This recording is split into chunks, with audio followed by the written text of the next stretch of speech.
Hello बच्चों, let's read the question. The question says which of the following stages of meiosis involves division of centromere?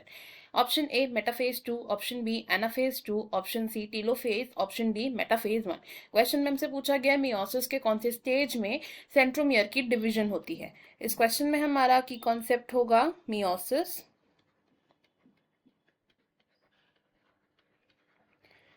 Meiosis एक ऐसी cell division process है जिसमें एक parent cell divide करता है and ये फॉर्म करता है 4 डॉटर सेल्स को. मेयोसिस कंप्लीट होती है 2 स्टेजेस में which are meiosis 1 and second is meiosis 2.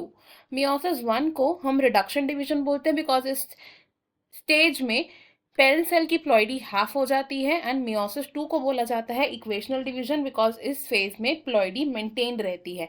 Now meiosis 1 and meiosis 2 further divided है इनटू डिफरेंट स्टेजेस जैसे कि prophase 1,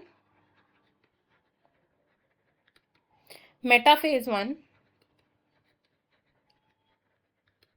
anaphase 1 and telophase 1.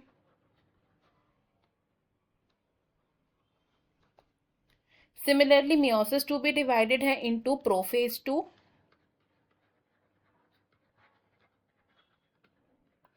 metaphase 2, anaphase 2 and telophase 2. अब अगर बात करें डिवीजन ऑफ सेंट्रोमियर की तो सेंट्रोमियर क्या होता है? ये प्राइमरी कंस्ट्रक्शन है जो सिस्टर क्रोमैटिड्स को होल्ड करके रखता है एंड डिवीजन या फिर स्प्लिटिंग ऑफ सेंट्रोमियर meiosis के कौन से स्टेज में होती है? It occurs in anaphase 2 of meiosis 2. Anaphase 2 of meiosis 2.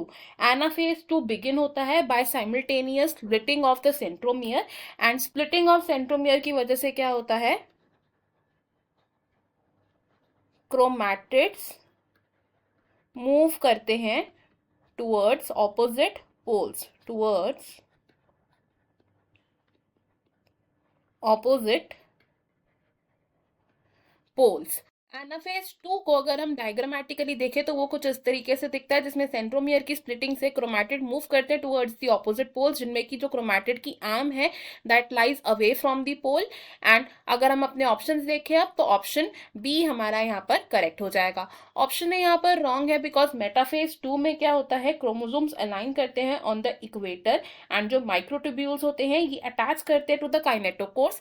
Option C भी रॉन्ग है because telophase is the stage of mitosis here and telophase में क्या होता है? न्यूक्लियर एनवेलप रीअसेंबल हो जाता है, nucleolus Golgi complex and endoplasmic reticulum भी रीअपियर हो जाते हैं.